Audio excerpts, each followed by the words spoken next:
कृषि दर्शन कार्यक्रम में आप सभी का स्वागत है। इस कार्यक्रम में आज का विषय है सेब के रोग व कीट प्रबंधन। इस विषय पर जानकारी देने के लिए आज हमारे स्टूडियोज में उपस्थित है डॉक्टर शालिनी वर्मा और डॉक्टर राकेश कुमार। सर और मैम, आपका हम स्वागत करते हैं। और ये कार्यक्रम लाइव फोन इन रहेगा। इस कार्यक्रम में हमारे फोन नंबर्स हैं 28000177 और दूसरा नंबर रहेगा 28000178 और शिमला से बाहर के दर्शक शिमला का STD कोड 0177 अवश्य लगाएं। तो अब कार्यक्रम की शुरुआत करते हैं। सेब हिमाचल प्रदेश की नकदी फसल है और अगर हम शुरू से ही इनमें कीटों का पता लगा लें और छिड़काव कर दें तो भरपूर फसल ली जा सकती है। तो डॉक्टर शालिनी वर्मा, सबसे मैं पहले आपसे यही जानना चाहूंगी कि जब सेब हरी कली की अवस्था में होता है तो उसमें कौन सा रोग लगता है? हरी कली की अवस्था में ज़्यादातर या तो स्कैब के लगने का डर होता है या इसमें चूनी फफूंद लगने का खतरा होता है जी। और इसके जो स्कैब है, ज़्यादातर हम जो इसके मुख्य लक्षण है वो है कि इस समय ये स्कैब जो है पत्तियों पे ज़्यादातर दिखाई देता है और ये आपके जैतूनी हरे रंग से भूरा होके फिर काला होके दिखाई देते हैं। और अगर ये ज़्यादा मात्रा में हो तो इसका जो प्रकोप है वो फलों पर भी दिखाई देता है और फलों पे ज़्यादातर इसके लक्षण पत्तों की तरह ही दिखाई देते हैं। पर अगर डिजीज़ आपकी ज़्यादा होती है तो उसकी वजह से फल जो है आपके फटने शुरू हो जाते हैं जी। हाँ जी। तो राकेश वर्मा सर, आपसे हम ये जानना चाहेंगे कि इसमें जो कीट प्रबंधन है किस तरह से किया जा सकता है? देखिए, इस समय जो कीट आते हैं वो पिछले साल के कीट ही चले होते हैं। एक तरह से जो ओवर विंटरिंग करते हैं वो हमारे को इस टाइम देखने को मिलते हैं। इसमें मुख्य रूप से सेंजोस्केल आता है और इसका जो हमारे को सिम्टम दिखते हैं वो फल वगैरह तो नहीं होता उस वक्त, लेकिन वो टहनियों पे हमारे को उस तरह के उसके निशान दिखते हैं। छोटे छोटे धब्बे होते हैं जैसे राख की तरह के धब्बे, और इस तरह के अगर धब्बे किसान देखता है तो अगर उस टहनी को थोड़ा सा वो छील के भी देखता है तो उसके नीचे से थोड़ा सा लाल से रंग का छाल दिखती है। इससे पता लगता है कि वो कीट उसको खाता है, खा रहा, नुकसान कर रहा है। और दूसरा जो कीट है वो माइट है, और माइट से किसान तो काफ़ी अच्छी तरह से जानता है क्योंकि हर बगीचे में तकरीबन माइट मिलता ही है। लेकिन इस वक्त जो माइट आती है ये ओवर विंटरिंग माइट होती है। तो इस टाइम इसके अंडे दिखते हैं बीमों के आसपास, और अगर वो पीले वाली माइट है तो वो उसके अडल्ट दिखेंगे, वो भी ओवर विंटरिंग कर रहे होते हैं। तो इस वक्त इस तरह के हमारे को लक्षण। तो इसमें छिड़काव क्या करें? इसमें इस वक्त हम जैसे तेल आता है हॉर्टिकल्चर मिनरल ऑयल जो है अभी उसी का छिड़काव करना चाहिए और उसी को करते भी हैं फार्मर, और इससे काफ़ी अच्छा इसका मैनेजमेंट आती है। और आजकल ये सेब में दिख भी रहा है इसका। आजकल तो ये बिल्कुल माइट अब इस टाइम बहुत ज़्यादा माइट हो गई है और स्केल भी दिखती है, लेकिन जो थोड़ा ऊपरी इलाके हैं जहाँ खुश्क रहता है मौसम, लेकिन इस टाइम माइट तो बहुत ज़्यादा है जी। जो लोअर बेल्ट हैं हिमाचल की, जैसे सोलन से लेकर जहाँ लोगों ने सेब लगा दिया है अब, और शिमला और उससे ऊपर इवन लाहौल स्पीति तक भी माइट अभी देखने को बहुत मिलता है जी। और इस वक्त तो माइट जो शुष्क मौसम होता है, जैसे शिमला में तो बारिश हो रही है, हाँ, लेकिन जो और ऊपर के इलाके हैं जहाँ बारिश कम होती है लेकिन ठंडा रहता है, शुष्क मौसम में ये इसमें बहुत ज़्यादा माइट आता है इस वक्त। और इसका प्रबंधन इस वक्त तो हम अलग से करते हैं, लेकिन जो ग्रीन टिप वाला हम बात कर रहे थे उसमें प्रबंधन थोड़ा सा तेल वाला है। इस वक्त भी हम थोड़ा तेल स्प्रे करते हैं, लेकिन वो आधी डोज पे करते हैं, उसको समर स्प्रे ऑयल बोलते हैं। तो ये हॉर्टिकल्चर मिनरल ऑयल ही होता है। अगर हम इसको सर्दियों में करते हैं तो डबल डोज पे करते हैं, लेकिन अगर गर्मियों में करते हैं तो हम आधी डोज पे करते हैं। तो ये हम मार्केट में ये उपलब्ध है आसानी से? मार्केट में ये उपलब्ध है और काफ़ी सारी कंपनी अब तो टेस्ट करा रही हैं इन तेलों को और अपने ब्रांड के हिसाब से वो लॉन्च भी करते हैं बाजार में। लेकिन किसान को इसमें दिक्कत नहीं है लेने के लिए, जो भी उनको अच्छा सा ऑयल उनको लगता है कि इसके रिजल्ट अच्छे हैं वो उसका इस्तेमाल कर सकते हैं। तो आप परामर्श देंगे कि अगर ये दिखता है तो इसका ऑयल का स्प्रे कर दें? जो समर के टाइम मतलब हम 1 या 2 बार हम समर ऑयल की स्प्रे हम रिकमेंड करते हैं कि आप कर सकते हैं इस टाइम 1 बार या 2 बार जी। अगर उसके बाद भी फिर कीट दिखता है तो हम बीच में 2 बार तो हम तेल की स्प्रे कर सकते हैं, 1 बार हम बीच में जो माइट को मारने वाली दवाई है उसका इस्तेमाल भी कर सकते हैं जी। तो सबसे अब मैं आपसे जानना चाहूंगी कि ये गुलाबी जो पिंक अवस्था में जो होता है सेब पहुंचता है तो उसमें कौन सा रोग लग जाता है? पिंक अवस्था में भी आपको स्कैब का रोग दिखाई देता है, बट जो ग्रीन टिप में है, जो इसके लिए हम प्रबंधन करते हैं, वो हम कैप्टान करते हैं 600 ग्राम प्रति 200 लीटर पानी, या हम इसमें डोडीन करते हैं 200 ग्राम प्रति 200 लीटर पानी, या ज़ेरम का स्प्रे करते हैं 600 ग्राम प्रति 200 लीटर पानी स्कैब को कंट्रोल करने के लिए। और इसी दौरान ग्रीन टिप पे ही एक नया केमिकल आया है जो कि कॉम्बी प्रोडक्ट है, जो हम स्कैब और पाउडरी मिल्ड्यू दोनों के लिए यूज़ करते हैं। वो है फ्लुक्सापैरोक्साइड प्लस डाइफेकेनाजोल, जो कि हम 60 ml प्रति 200 लीटर पानी का छिड़काव करके उसको रोक सकते हैं। और पिंक बड पे भी जैसे है आपने बताया, बोल रहे हैं कि कौन से रोग आता है, तो इसमें स्कैब का भी आने का ज़्यादा खतरा होता है। और स्कैब के कंट्रोल के लिए हम यहाँ पे मैनकोजेब का स्प्रे करते हैं, जो कि 600 ग्राम प्रति 200 लीटर पानी का होता है, या प्रोपिनेब हो गया आपका 600 ग्राम प्रति 200 लीटर पानी। और इसमें एक हम सिस्टमिक फंजीसाइड भी यूज़ कर सकते हैं। अगर इन्फेक्शन ज़्यादा हो तो डाइफेकेनाजोल यूज़ करते हैं हम, क्या कहते हैं 30 ml प्रति 200 लीटर पानी के हिसाब से। हाँ जी। तो जब सेब का आकार मटर के दाने के बराबर हो जाता है तो उसमें कौन सा कीट प्रबंधन करेंगे? उससे पहले भी कीट आता है, मैं वो भी बता देता हूँ कि जो गुलाबी कली अवस्था आती है उस समय भी कीट आता है। हाँ जी। और गुलाबी कली अवस्था में थ्रिप्स आते हैं, जो फूल को खाने वाले कीट होते हैं, बहुत छोटे आकार के होते हैं। तो किसान जानता है अगर हम फूल को तोड़ेंगे तो उसके पास से छोटे छोटे से कीट उड़ के जाते हैं, तो उसको हम थ्रिप्स बोलते हैं। तो ये कीट काफ़ी नुकसान करता है। किसान इसकी कंप्लेंट करता है कि जो फूल है उसको सुखा दिया उस कीट ने खा के। तो असल में वो कीट जब पंखुड़ियों को काटता है या उसको स्क्रैच करता है बेसिकली वो एक दांत से, तो वहाँ से रस निकलता है और उसको वो पीता है उस रस को। उस कारण से वो जो फूल है वो सूख जाता है। अगर फूल सूख रहा है तो फल नहीं बनेगा। तो ये नुकसान है किसान के लिए। तो उस समय हम जो गुलाबी कली अवस्था है उस समय थाइक्लोप्रिड का एक स्प्रे हम रिकमेंड करते हैं, जो 100 ml 200 लीटर पानी में अगर डाल के वो किसान स्प्रे करते हैं।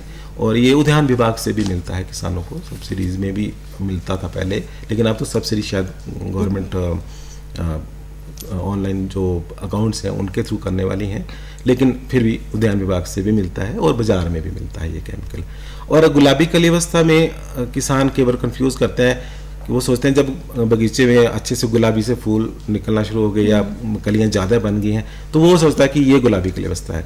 तो वो ऐसा नहीं करना चाहिए किसान को। मैं बोलता हूँ कि गुलाबी कली अवस्था जब पूरे बगीचे में कुछ कुछ पौधों पे थोड़े से ही भी आपको गुलाबी कली दिखना शुरू होगी तो उस टाइम किसान को सावधान हो जाना चाहिए और उसी वक्त इस केमिकल का स्प्रे कर लेना चाहिए।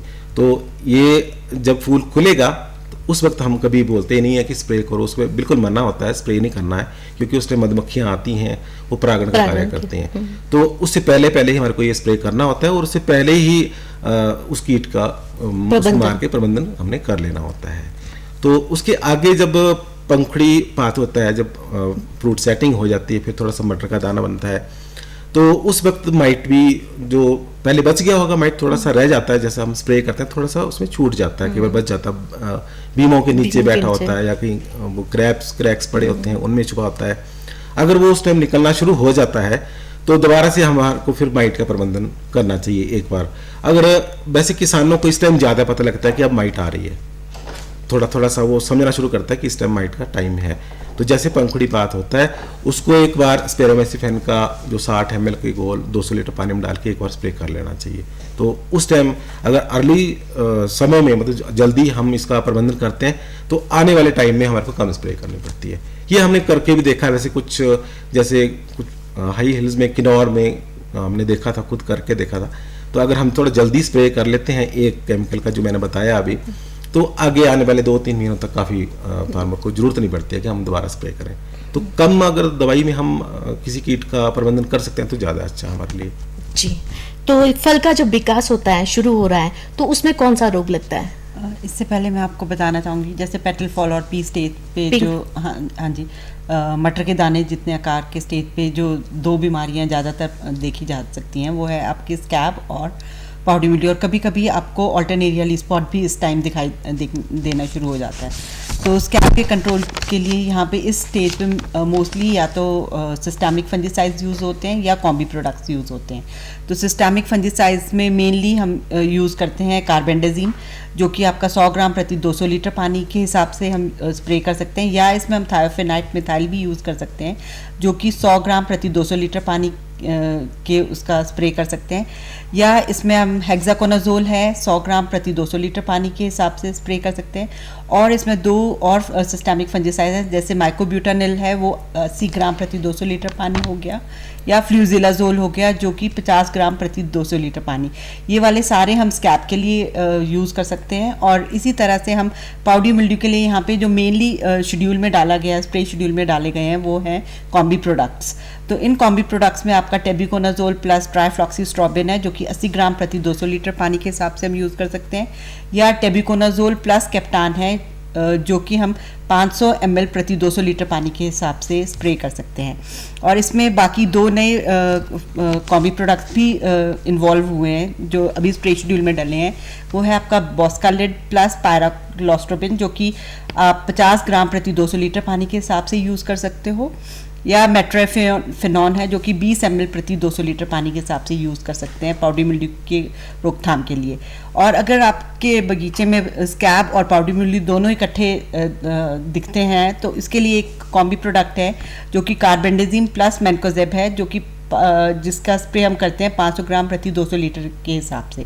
और अगर आपको ऑल्टरनेरिया दिखाई देता है इस टाइम, तो उस टाइम ऑल्टरनेरिया लीफ स्पॉट के लिए हम कार्बेंडाजिम प्लस फ्लूजिलाजोल जो कि 160 ml प्रति 200 लीटर पानी के हिसाब से हम स्प्रे कर सकते हैं उस टाइम। अच्छा हाँ जी।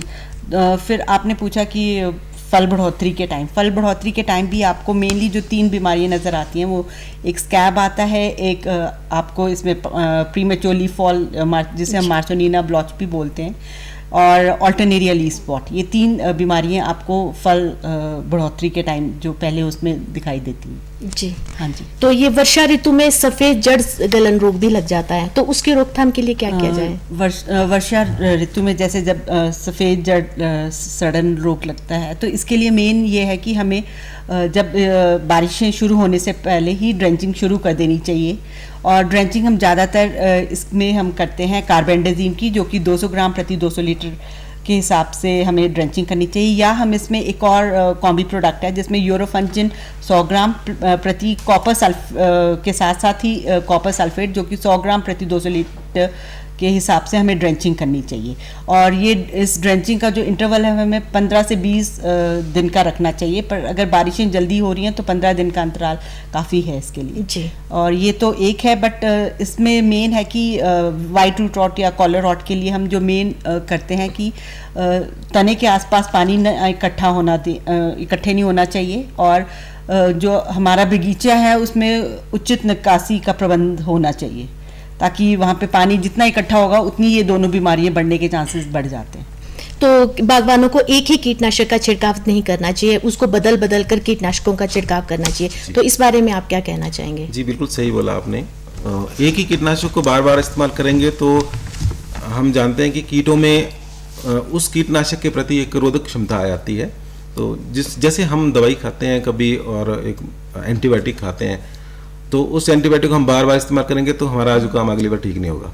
तो वैसे कीट में होता है, तो यही माना जाना चाहिए कि हमेशा कि एक कीटनाशक जो आप पहले इस्तेमाल कर चुके हैं उसको दूसरी बार ना करें, दूसरी बार उसको कोई और कीटनाशक ले लें। और यही फफूंद नाशकों के साथ भी है कि एक ही फफूंद नाशक बार बार हमें इस्तेमाल नहीं करना चाहिए। जी हाँ जी। तो हाँ जी जितना बदल बदल के हम इस्तेमाल करेंगे कीटनाशक को और फफूंदनाशक को, उतना ही अच्छा हमारे को प्रबंधन मिलेगा कीट का और बीमारी का भी। जी तो कई बार सेब के पौधों की जो पत्तियां वो गिर जाती हैं नीचे, बहुत गिरी पड़ी होती हैं, तो उनको क्या करे बागवान?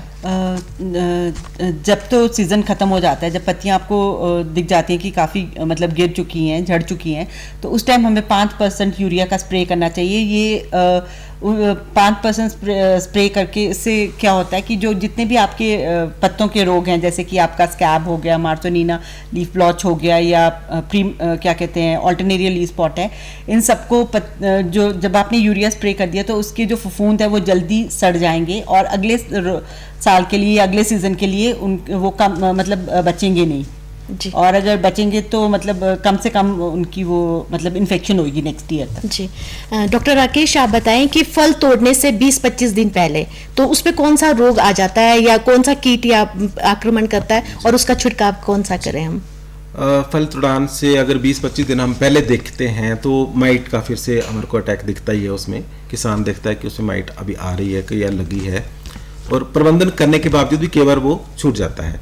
और दूसरा कीट जो 2 या 3 कीट मिलते हैं इस टाइम, माइट भी है, और एक मुख्य कीट जो अभी हमने डिस्कस नहीं किया वो है एफिड, जो वूली एफिड के जो रुई वाला कीड़ा जिसको किसान कहता है।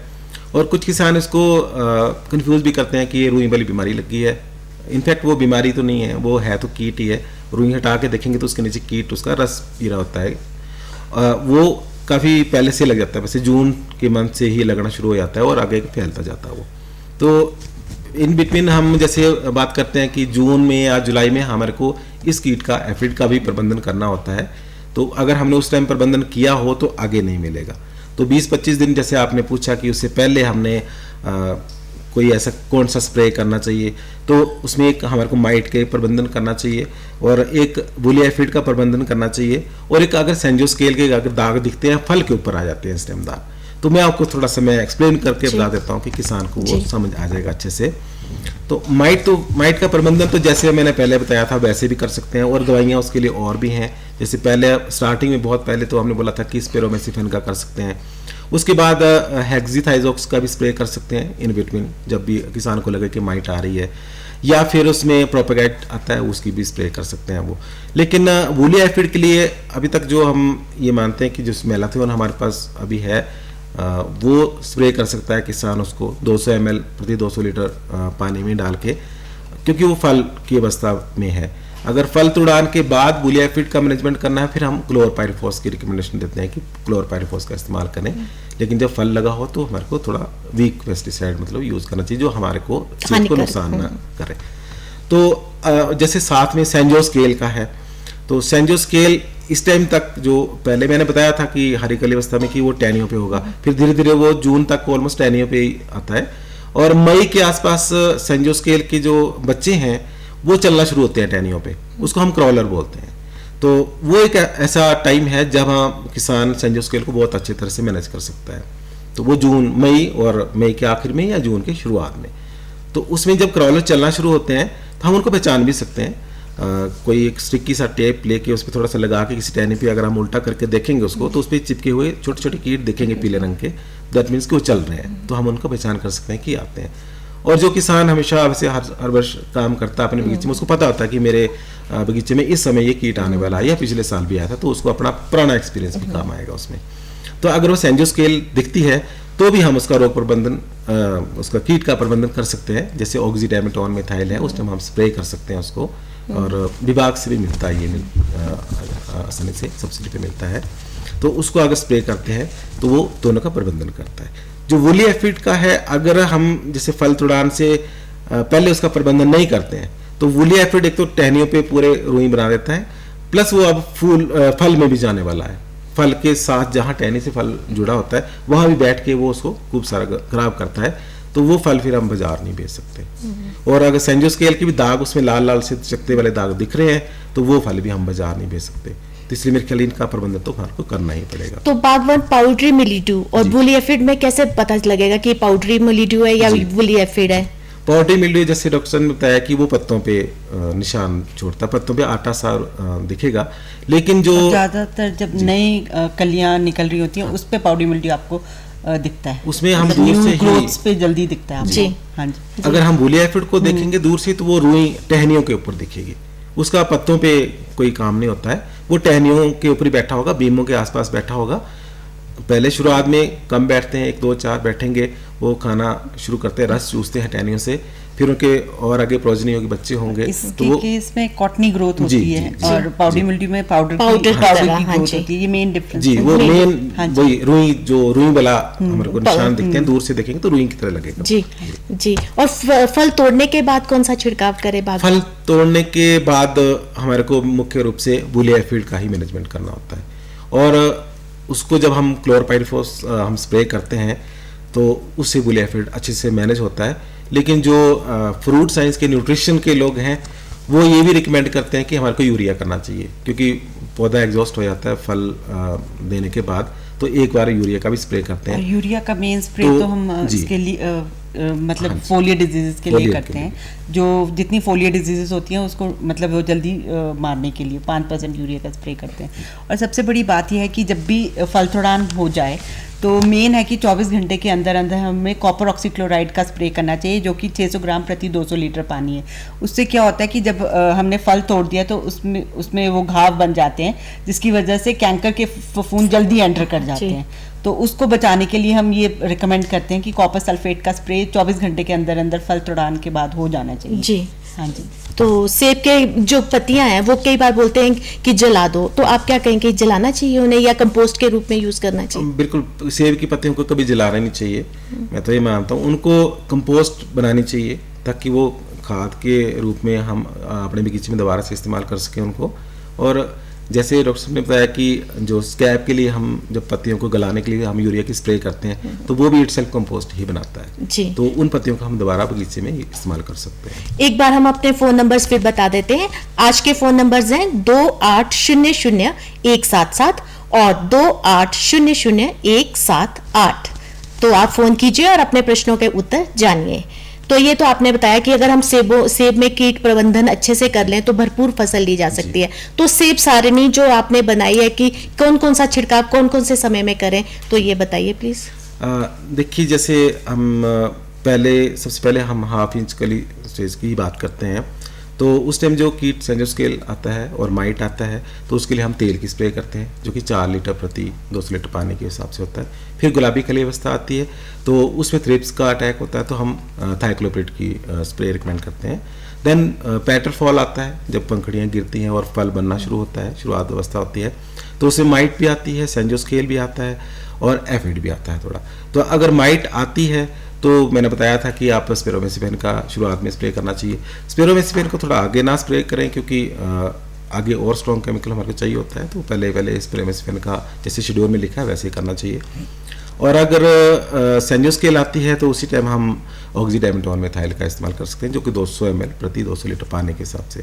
जब फल विकास अवस्था आती है तब हमारे को माइट दिखता है तो हम उसमें दोबारा से हम फेनाइजोकिन है, प्रोपेगाइट है, इन केमिकल्स का स्प्रे कर सकते हैं, बदल के भी कर सकते हैं। एक बार एक केमिकल कर लिया, दूसरी बार हम दूसरा कर सकते हैं। और उसके बाद आगे जब फल बनने की अवस्था फिर भी माइट ही हमारे को दिखता है, कभी एफिड दिखता है। लेकिन फल तोड़ान से पहले 20-25 दिन पहले हम जैसे कहें कि एफिड उसमें ज़्यादा दिखेगा या सेंजोस्केल ज़्यादा दिखेगी, तो जैसे मैंने अभी बताया था वो उन केमिकल का इस्तेमाल कर सकते हैं। और फल तोड़ान के बाद जैसे डॉक्टर साहब ने बताया कि ब्राइटोक्स का करना होता है और फिर एक बार क्लोरपाइरिफॉस का जरूर करना है। इसमें मैं एक आपको थोड़ा और बताना चाहता हूँ सभी किसानों को कि फल तोड़ान के बाद जो वुलिया फीड की मैनेजमेंट हम छोड़ देते हैं जनरली। किसान सोचता है कि अब हमारा फल निकल गया है पत्तों को। जी डॉक्टर राकेश कुमार जी और डॉक्टर शालिनी वर्मा, आप हमारे स्टूडियोज में आए, आपने इतनी महत्वपूर्ण जानकारी हमारे दर्शकों को दी। आपका आने के लिए बहुत बहुत धन्यवाद। तो ये इसी के साथ हम अपना कार्यक्रम संपन्न करते हैं। नमस्कार।